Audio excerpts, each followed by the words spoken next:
জয়দেব কেন্দুলি মেলা 2025। এখানে থাকার জন্য ফ্রি ব্যবস্থা রয়েছে, রয়েছে খাওয়ারও একেবারে বিনামূল্যে।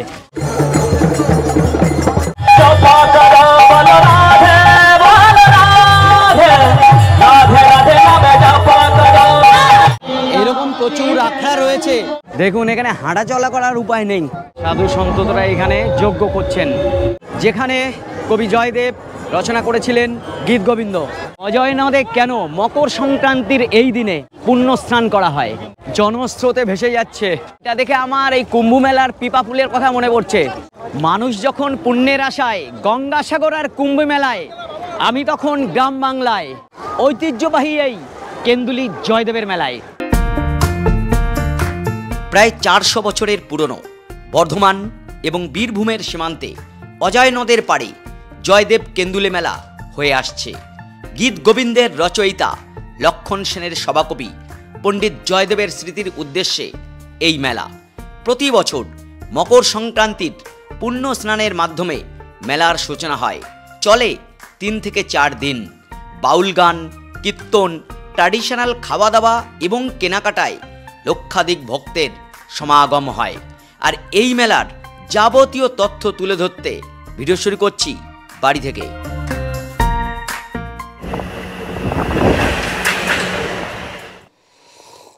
Good morning. এখন ভোর 4টে। ব্যান্ডেল থেকে আমার ট্রেন রয়েছে সকাল 6:53 ব্ল্যাক ডায়মন্ড এক্সপ্রেস। আর সেজন্যে এখন পায়রাডাঙ্গা থেকে প্রথমে নৈহাটি, তারপর ব্যান্ডেল যেতে হবে। সুতরাং কথা না বাড়িয়ে সোজা স্টেশনে।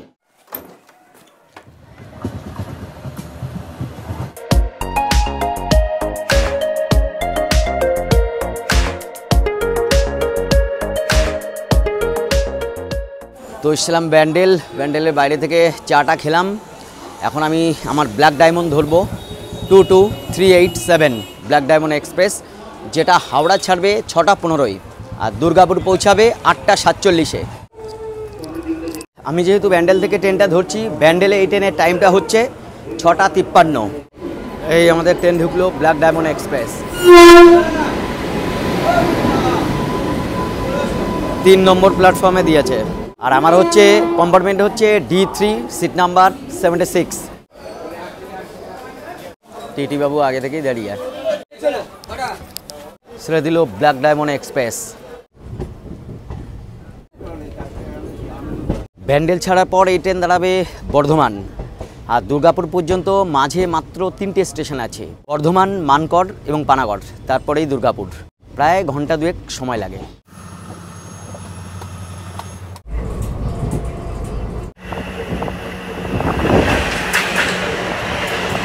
এবার জানিয়ে দিই এই ট্রেন ছাড়াও আর কীভাবে আপনারা এই জয়দেব কেন্দুলি মেলায় যেতে পারবেন। রাঁচি শতাব্দী এক্সপ্রেস, গয়া বন্দে ভারত এক্সপ্রেস, হুল এক্সপ্রেস এবং পূর্বা এক্সপ্রেস ধরলে ভালো হয়। প্রত্যেকটা ট্রেনই সকাল 10টার আগে পৌঁছে যায়। তাছাড়া হাওড়া বা শিয়ালদা থেকে বোলপুর হয়েও যেতে পারেন। দূরত্ব এবং সময় একই হবে দুদিকেই। এছাড়া বাই রোডেও বিভিন্ন দিক থেকে জয়দেব কেন্দুলি মেলায় যাওয়া যায়।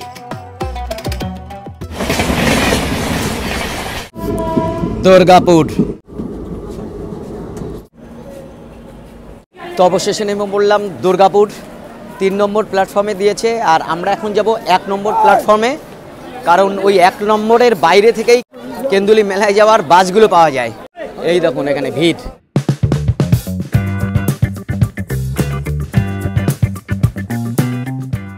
বাসগুলো আমি দেখছি এখানে এরকম জায়গায় দাঁড়িয়ে আছে। বাসগুলো কোথায় যায় এখনও জানি না, তবে ওইদিকে অ্যানাউন্সমেন্ট হচ্ছে। দুর্গাপুর স্টেশনের বাইরে বেরোলাম, এই বাইরে এই বাসগুলোই যাবে কেন্দুলি মেলায়। আর তার জন্য এই যে লাইন পড়ে গেছে দেখুন। আর এখানে মেলার জন্য একেবারে স্টেশনের বাইরেই কিন্তু সাজে সাজে রব। জয়দেব মেলা পুণ্যার্থী শিবির, মানে মেলায় যাওয়ার জন্য আপনি সব রকমের সহযোগিতা পাবেন এখান থেকে। বাপরে, সে তো ওইখানে চলে গেছে লাইন। বিরাট আয়োজন, পুরো গঙ্গাসাগর থেকে কম না কিন্তু এটা। যাওয়ার আগে আমার কিছু খেতে হবে। বড় বড় 2টো পরোটা দিয়ে গেল, 30 টাকা বলছে। সঙ্গে হচ্ছে এই ঘুগনি। লাইনে দাঁড়িয়ে গেছি, এত ভিড়, এত মানুষ, মানে গঙ্গাসাগর থেকে কম না। আমার ধারণা ছিল না যে মেলা এত বড় হয়, এই জয়দেবের কেন্দুলি মেলা। আপনি কোত্থেকে এসছেন? আমি বেশি দূর না, রানীগঞ্জ। আর এইখানে লাইনে দাঁড়াতে হচ্ছে, সামনে দাঁড়িয়ে রয়েছে প্রচুর বাস, সেই বাসে উঠতে হবে আপনাদের এই লাইনে দাঁড়িয়ে। এটা অনেকটা ওই গঙ্গাসাগরে ভেসেলে লাইন দেওয়ার মতো। এখান থেকে 40 টাকার টিকিট, পুরো একেবারে ডাইরেক্ট মেলায় নিয়ে যাবে এই বাসগুলো। দেখি ওটা যাক। কোথায় বসবো? কত সময় লাগবে দাদা? এখান থেকে 25 থেকে 30 কিলোমিটার। আর এই বাসটা কোথাও মাঝে দাঁড়াবে না, ডাইরেক্ট একদম মেলায় যাবে। 50 থেকে 1 ঘন্টা সময় লাগবে। আপনি কোত্থেকে এসছেন? ব্যান্ডেল। গোটা ভারতবর্ষের বিভিন্ন জায়গা থেকে কিন্তু মানুষ চলে আসে এই মেলায়। গঙ্গাসাগর কুম্ভ মেলা, সেই সঙ্গে কিন্তু জয়দেবের মেলা একটু কম নয়। আপনারা কোত্থেকে এসছেন? আমরা এসেছি মাকড়গ্রাম থেকে। মাকড়গ্রাম, বাহ বাহ বাহ।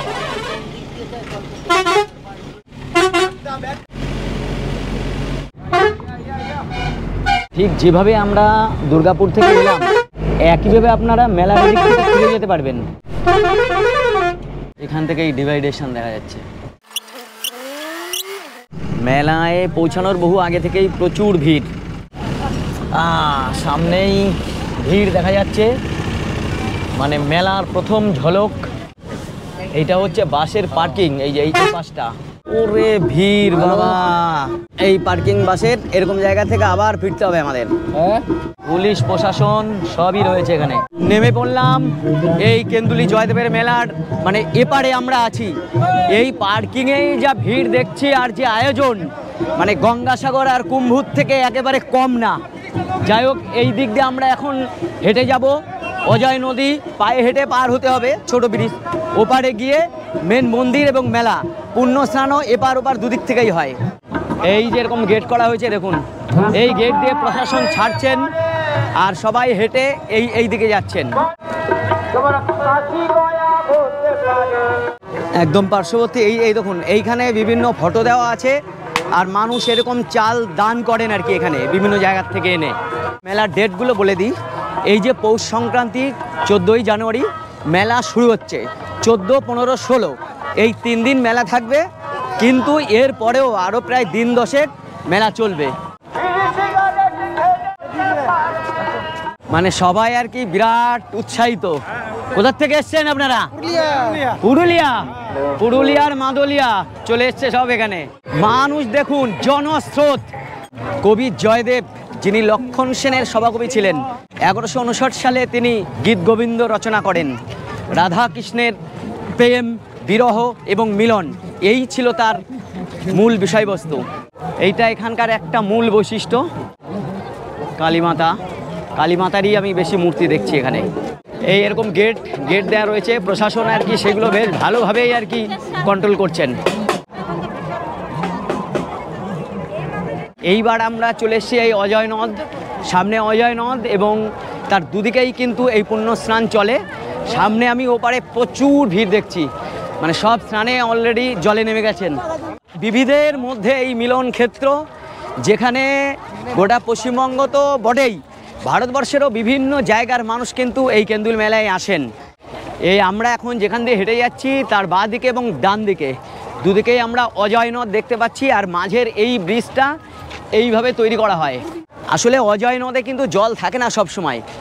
আর এই যখন পুণ্যস্নানটা হয় মকর সংক্রান্তিতে, তখন জল কমে গেলে প্রশাসন থেকেই এইগুলো খুঁড়ে আর কি বালি তুলে স্নানের ব্যবস্থা করা হয়। মানে এই যে ব্রিজের উপর দিয়ে আমরা এখন যাচ্ছি, এটা দেখে আমার এই কুম্ভ মেলার পিপা পুলের কথা মনে পড়ছে। পিপা পুল, প্রায় 8টা পিপা পুল তৈরি হয়েছে কুম্ভ মেলায়। আর ওই রকমই পিপা পুল টাইপের এইখানে এই অজয় নদের উপরে তৈরি হয়েছে। এবং এইখান থেকে লক্ষ্য করলে দেখতে পারবেন এই দুপাশেই কিন্তু পুণ্য স্নানে মানুষ নেমে গেছেন। এই সব স্নানে নেমে পড়েছেন। সকাল থেকেই এই রকম মানুষ, লক্ষ লক্ষ মানুষ স্নান করছেন এই অজয়ের জলে। এই ভিড়ের মধ্যে চলাফেরা করলে হাতে হাত ধরে ঘুরবেন, না হলে হারিয়ে যাওয়ার সম্ভাবনা আছে। জনস্রোত। এই দিকেও স্নান হচ্ছে, আবার এই দিকে দেখুন ভিড়টা দেখুন। ওরে বাপ রে বাপ, অসম্ভব ভিড়। সব পুণ্য স্নান করছেন এদিকে, আর তার এদিকে মানুষ এইভাবে বসে আছেন। অজয়ের জলে পুণ্য স্নান চলছে। পুণ্য স্নানের জন্য দেখুন এই রকম ঘাট করা রয়েছে বিভিন্ন জায়গায়। কুম্ভ মেলায় গিয়ে আমি দেখে এসেছি, মানে অস্থায়ী ঘাট করা হয়েছে শুধুমাত্র কুম্ভ মেলার জন্য। জয়দেবের মেলাও কিন্তু তার থেকে কম না, প্রচুর ঘাট করে দেওয়া হয়েছে। কোথা থেকে আসলেন? আমি রামগোলসি থানা জয়দেবের মেলা বেড়াতে এসেছি এবং স্নান করতে। একটুখানি পুণ্যের আশায় মানুষ এই আজকের মকর সংক্রান্তির দিনে কেউ গঙ্গাসাগরে, কেউ কুম্ভই, কেউ বা জয়দেবের মেলায় এরকমভাবে বস্তা দিয়ে তৈরি করা হয়েছে। জয় মা গঙ্গা। এটা তো গঙ্গা নয়, এটা হচ্ছে অজয় নদ। আর এই জয়দেবের মেলা কেন এত ঘটা করে এত লক্ষ লক্ষ ভক্তের সমাগম হয় এখানে, তার কারণ হচ্ছে কবি জয়দেব। তিনি এই মকর সংক্রান্তির দিন প্রতি বছর কাটোয়ার গঙ্গায় স্নানে যেতেন। একবার তিনি অসুস্থ হয়ে পড়লেন, তখন একদিন স্বপ্নে মা গঙ্গা দেখা দিলেন। মা গঙ্গা বললেন এই অজয়ে তিনি উজানে এসে এখানে চলে আসবেন। জয়দেবেরও স্বপ্ন পূরণ হলো, তিনি যে কাটোয়ায় স্নান করতে যেতেন সেটা এখন এই অজয়ে সম্ভব।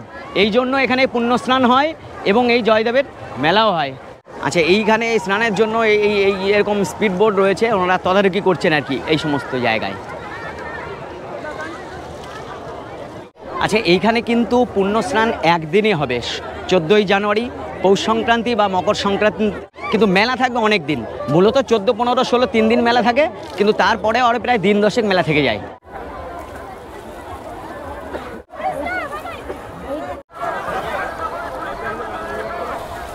এই হচ্ছে বিশালতা এই জয়দেব কেন্দুলি মেলার।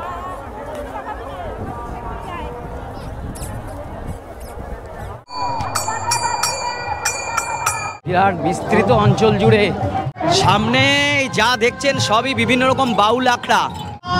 এই গান অলরেডি হচ্ছে, দেখুন এরকম আখড়া, এইরকম ভাবে সাধুরা আসেন এখানে।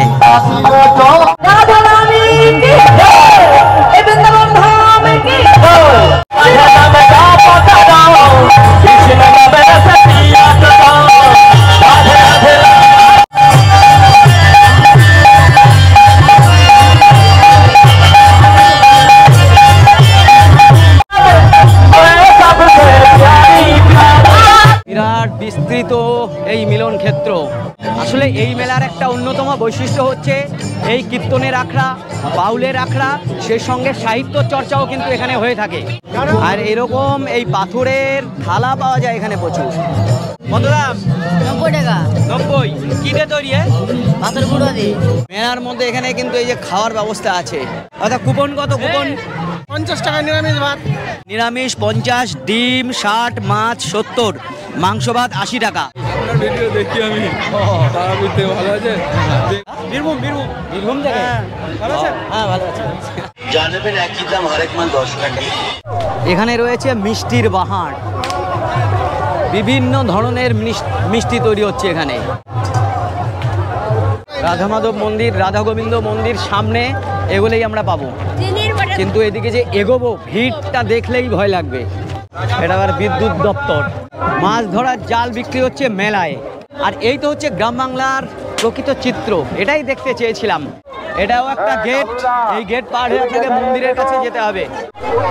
এই জনজোয়ারে মানে ভেসে যাচ্ছে মানুষ।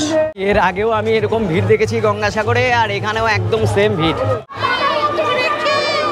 এই যে গ্রাম বাংলার মা মাসিদের হাতে পিঠে, পায়েস, পুলি, ভাপা পিঠে হচ্ছে এই যে এর মধ্যে। খাচ্ছে দেখুন, মনের আনন্দে খাচ্ছে। ভালো হয়েছে? বাহ। সামনে আমরা মন্দির দেখতে পাচ্ছি, রাধা গোবিন্দ মন্দির, কিন্তু এত ভিড় ঠেলে যেতে সময় লাগবে। এই দেখুন, এই পাথরে থালা, বাটি, এগুলো এখানকার বিখ্যাত। এ পাশে রয়েছে এই যে হার্ডওয়ার্সের বাসনপত্র, কুড়াল থেকে শুরু করে নানান কিছু। ওরে বাবা, এখানে তো কালারফুল আচার দেখা যাচ্ছে। আচার, ও ভিন্ন ধর্মের নানান রকম আচার পাবেন এখানে। আর এই মন্দিরে ঢোকার মুখে রয়েছে পকেট মার থেকে সাবধান। এই যে এইখানে একবারে বড় বড় করে লেখা আছে পকেট মার থেকে সাবধান। এই হচ্ছে রাধা গোবিন্দের মন্দির। এই মন্দিরে ঢুকতে হলে আপনাদের এরকম লাইন দিয়ে তারপর ভেতরে যেতে হবে। ঠিক এইভাবে লাইন দিয়ে দিয়েই কিন্তু নিয়ে যাওয়া হচ্ছে ভেতরে। 14 তারিখ বেশি ভিড়, তারপর আস্তে আস্তে ভিড়টা কমতে থাকে। মন্দিরের ভেতরে রয়েছে রাধাকৃষ্ণের মূর্তি, জয়দেব এবং তার স্ত্রী পদ্মাবতী। এইখান দিয়ে কিন্তু আবার এই যে ফ্রি প্রসাদ দেওয়া হচ্ছে এখানে। এখানে রয়েছে পঞ্চতত্ত্ব আশ্রম, এইখানে বিভিন্ন গানের আসর।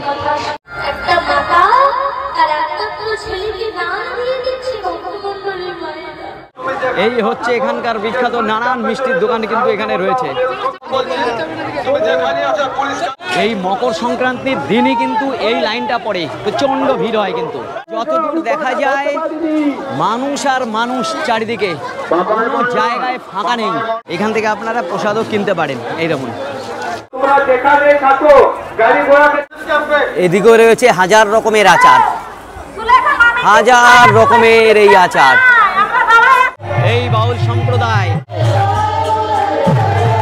আর ভক্তকে কৃপা করব বলে আমি নদিয়ায় গিয়ে গৌর অবতীর্ণ হব। আমি মাথায় বাঁধব নামা বলি, কাঁধে নেব ভিক্ষার ঝুলি। আমি মাথায় বাঁধব নামা বলি, কাঁধে নেব ভিক্ষার ঝুলি। বিভিন্ন জায়গায় কিন্তু মানুষ এরকম বসে খাওয়া দাওয়া করছেন। আর এরকম হোটেল তো প্রচুর, নিরামিষ এবং আমিষ দুটোই পাওয়া যায় এখানে। প্রচুর গাড়ি, পুলিশ গাড়ি, অ্যাম্বুলেন্স, নানান কিছু দিয়ে কিন্তু এই অঞ্চলে সমস্ত পরিষেবা দেওয়া হয় প্রতি মুহূর্তে। এইখানে রয়েছে জয়দেব গেস্ট হাউস। এই তো বাউলের দেশে বাউল সঙ্গীতের জন্য এই একতারা অবশ্যই দরকার, আর সেই সঙ্গে এই বাঁশির সুর। রাধা গোবিন্দের মন্দির, জয়দেবের যে মন্দির, এটা তৈরি করেন কে? স্থানীয় মানুষ থেকে আমরা জেনে নিই। কে তৈরি করেন? বর্ধমানের রাজা কীর্তিচাঁদ রায় বাহাদুরের আমলে নৈরানী ছিলেন, তিনি এই জয়দেবে মন্দির স্থাপিত করে গেছেন কীর্তিচাঁদ রায় বাহাদুর আমলে। এখন আর্কিওলজিক্যাল ডিপার্টমেন্টের অধিগ্রহণ। এরপর জয়দেব অসুস্থ পড়ায় মনে মনে চিন্তা করেন যে আমি এবছর আর কাটোয়া যাচ্ছে পারছি না, যার জন্যে মা গঙ্গা ওনার ওপর যাই হোক মানে সদয় হয়ে এখানে এসে গঙ্গা মকর বাহিনী রূপে 3 দিনের জন্য মা গঙ্গা অধিষ্ঠান করেন। সেই থেকে এই মেলার আমাদের উৎসব হয়। অভূতপূর্ব দৃশ্য দেখুন, এই তাল গাছেই বাঁধা রয়েছে মাইক। মেলায় এসে অনেকেই হারিয়ে যাচ্ছেন, প্রচুর ভিড়। তো এই এনকোয়ারি অফিসে আপনারা যোগাযোগ করলে ওরা খুঁজে দেওয়ার ব্যবস্থা করছে। সুলভ শৌচালয়, টয়লেটের ব্যবস্থা রয়েছে, এছাড়াও অস্থায়ী নানান টয়লেটের ব্যবস্থা কিন্তু এখানে রয়েছে। এই হচ্ছে মেলার বিশালতা। টেন্ট সিটি এখানেও আছে।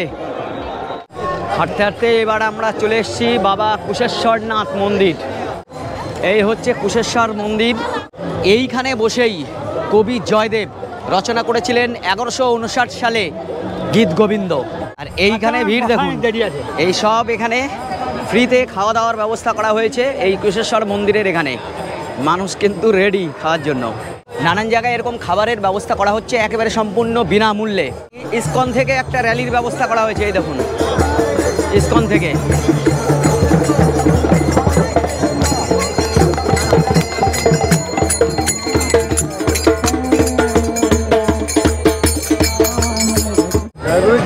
জয়দেব মেলা বীরভূম জেলা হয় প্রতি বছরে। আর এইখানে রয়েছে এই যে মাটির কাপ, নানান রকম হ্যান্ডিক্রাফটস কিন্তু এখানে বিক্রি হচ্ছে, ম্যাক্সিমামটা মাটির তৈরি। এই যে হ্যান্ডিক্রাফটস এরকম তৈরি হচ্ছে এখানে। একেবারে এই মেলায় আপনার সামনে তৈরি করে দেবে। এগুলো কেমন দাম আছে? 150 টাকা। নিজেই তৈরি করছেন এখানে? নিজের সব বেতের তৈরি, বেত দিয়ে তৈরি হচ্ছে। আর এটা কিন্তু এই ইলামবাজার থানার মধ্যে পড়ে। ভিড়টা একবার দেখুন চারিদিকে। এটা গঙ্গাসাগর না, কুম্ভ না, এটা কিন্তু জয়দেবের মেলা। এবার একটু আমরা এখানকার শ্মশানের দিকে যাচ্ছি। আর এরকম নানান জায়গায় রয়েছে অস্থায়ী স্বাস্থ্য শিবির। এই ওষুধপত্র সব দেওয়া হচ্ছে দেখুন। জয় শঙ্খ, এটা শান্তি আশ্রম। এই দেখুন এইখানে গাড়াই যে সাধু সন্তরা এখানে যজ্ঞ করছেন। এখানে রয়েছে শ্রী শ্রী গৌরনিতাই সেবাশ্রম। বাপরে, সেবাশ্রমে দেখি কি আছে। এইরকম সেবাশ্রমে দেখুন এই যে ফ্রিতে খাওয়ানো হচ্ছে, পুরো খিচুড়ি দেওয়া হচ্ছে, খিচুড়ি এই বাজিয়ে চলেছে এরা। এইদিকে রয়েছে শ্মশান। এবার এসে পৌঁছালাম এখানকার শ্মশানে। এই হচ্ছে এই কেন্দুলির শ্মশান ঘাট, এখানেও প্রচুর মানুষ আসেন, এইখানেই দাহ করা হয় বডি। এই যে মেলার বিশালতা মানে সে আর বলে পারা যাচ্ছে না, অনেক বড়, অনেক। বিনা পয়সায় খাওয়াচ্ছে, তাই তো? শ্মশান সেবা সমিতি তাদের তত্ত্বাবধানে এই খাওয়া দাওয়া চলছেই। অনেকক্ষণ ধরে, কয়েক ঘন্টা ধরে ঘুরে যাচ্ছি, এবার আমাকে কিছু খেতে হবে। জায়গায়ও খাবারের ব্যবস্থা করা হচ্ছে বলে এরকম ভিড়। ফকির বাউল আখড়া, নমস্কার। সিদ্ধপুর বাদ দিয়া এরা একেবারে প্যান্ডেল করে ফেলেছে, বিরাট আয়োজন। একেবারে গরম গরম বাদাম ভাজা হচ্ছে, এই কালারফুল খাবার দেখুন। এই যে এগুলো নারকেল, দুধ, সুজি এগুলো দিয়ে এই খাবার তৈরি, দারুণ।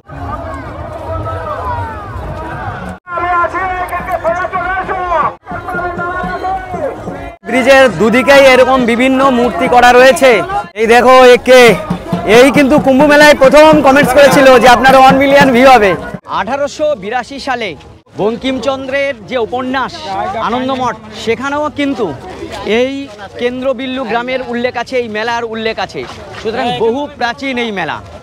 যত সময় গড়াচ্ছে ভিড় বাড়ছে। এখানে মানুষের সারা রাত থাকে, 2 দিন 3 দিন ধরেও থাকে, কারণ এখানে থাকার জন্য ফ্রি ব্যবস্থা রয়েছে খাওয়ারও একেবারে বিনামূল্যে, যার জন্য অনেকেই এখানে এসে 2-3 দিন এই বাউল আখড়া বা পদাবলী কীর্তন যেখানে হচ্ছে, সাহিত্য চর্চা, এখানে তারা কিন্তু সময় ব্যয় করেন। আর আমার আসলে এটা একদিনেরই সফর ছিল, এলাম, দেখলাম, চলে গেলাম। আপনারাও কলকাতা থেকে দিনের দিন এসে ওই ট্রেনগুলোতে এসে এটা ঘুরে আবার সন্ধ্যার সময় ব্ল্যাক ডায়মন্ড ধরে খুব ভালোভাবে মেলা ঘুরে দেখে ফিরে যেতে পারবেন। তো মেলার এখানে ভিডিও এইটুকু। এই বাঁদিকে প্রচুর সেই গাড়িগুলো দাঁড়িয়ে আছে, এগুলো একটা ধরে আমি আবার দুর্গাপুর স্টেশনে ফিরে যাচ্ছি। আর এখনো খেতে পারিনি আমি, দেখা যাক দুর্গাপুর নেমে টাইম পেলে অবশ্যই খাবো। দুর্গাপুর থেকে আমার ট্রেন রয়েছে হুল এক্সপ্রেস। এই তোমরা কি করছো? লাঠি ধরে বসে আছো কেন? ডিউটি করছি। তো এরকম ছোট ছোট ভাইরাও কিন্তু এখানে ডিউটিতে লেগে আছে। প্রচুর বাউলের দেখা মেলে এখানে, প্রচুর বাউল। আর এখন আমি যে কোনো একটা বাস ধরে দুর্গাপুর দৌড়াবো। ডাইরেক্ট দুর্গাপুর যাবে তো ভাই? এটা দুর্গাপুর ডাইরেক্ট তো? ঠিক আছে। তো আবার সেই 40 টাকার বাসে করে ফিরে এলাম স্টেশনে। এখন আমার ওখানে খাওয়া জোটেনি, এখানে এসে এই রোড সাইড হোটেল থেকে খেয়ে নিলাম, শ্রীকৃষ্ণ হোটেল। 40 টাকা ভেজ থালি, মাছ টাছ মাংস সবই পাবেন, আপনারা খেতে পারেন। সামনে এই হচ্ছে দুর্গাপুর স্টেশন। আর আমার এখান থেকে ট্রেন রয়েছে 2:52 হুল এক্সপ্রেস। আপনারা এই হুল এক্সপ্রেসও ধরতে পারেন, কিন্তু খুব তাড়াহুড়ো হয়ে যাবে, এই জন্য ব্ল্যাক ডায়মন্ড ধরবেন, ওটাই সব থেকে ভালো হবে।